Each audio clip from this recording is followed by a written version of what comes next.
All right, welcome to Notes 9.4 Part 2 today. In this section, we're actually going to try and go ahead and construct some box and whisker plots.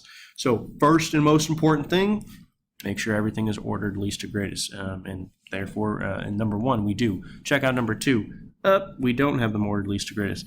We want to go ahead and rewrite that list. 6, 8, sorry, I should cross off as I do this. 6, 8, 2 9s, followed by a 10.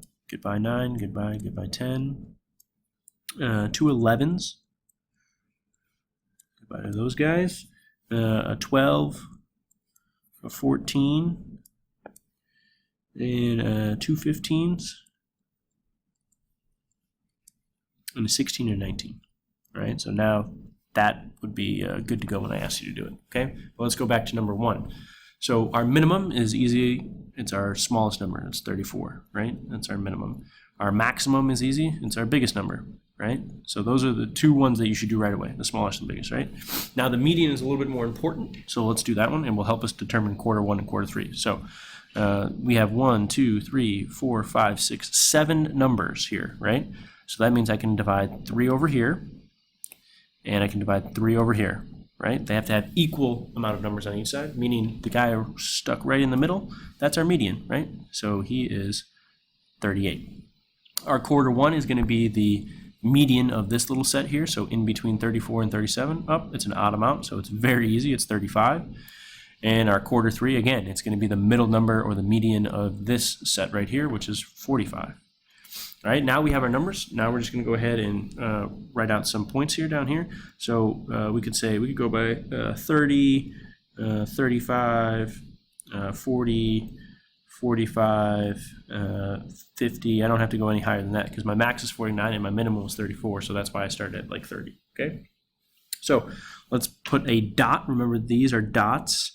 The minimum and maximum, and everything else are lines, right? So let's put a dot at 34, which would be about right there. So put a dot there, and a dot at 49, very close to 50, right there. And then we'll put lines every place else. So a line on 35, which is right there. A line on 38, which is pretty close, right about there. And a line on 45, which is right about there. Now, make your box out of that. Hopefully a little bit nicer and neater than I just did. And then stretch out your arms. Right? As you can see, this data is pretty clumped to the left here with a median at 38, but we have this kind of outlier guy all the way out at 49. Okay? For problem number 2, you are going to be responsible for going through this. So what is your minimum looking at this in problem number 2? Yes, it's 6. Your maximum then, yes, it's 19. All right, so now we need to find the median. First, let's count how many numbers we have. 1, 2, 3, 4, 5, 6, 7, 8, 9, 10, 11, 12, 13. Again, an odd amount of numbers. So because I have 13 numbers, that means I can have 6 guys on this side and 6 guys on the other side. So 1, 2, 3, 4, 5, 6. And then 1, 2, 3, 4, 5, 6, right? Meaning 11 is in the center. So what does that mean? It's our median.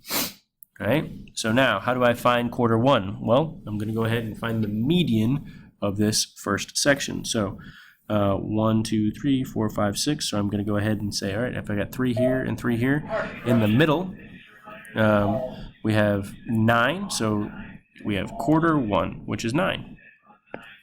And over here we have 1, 2, 3, 1, 2, 3, 6. So what's in between 15 and 15? Just 15. So this is quarter 3. So 15.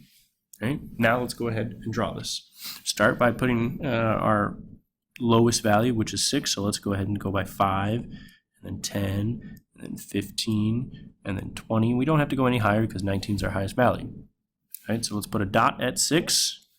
So that's our minimum. A dot at 19 because that's our maximum.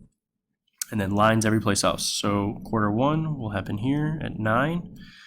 The median will happen right next to 10 at 11, right there.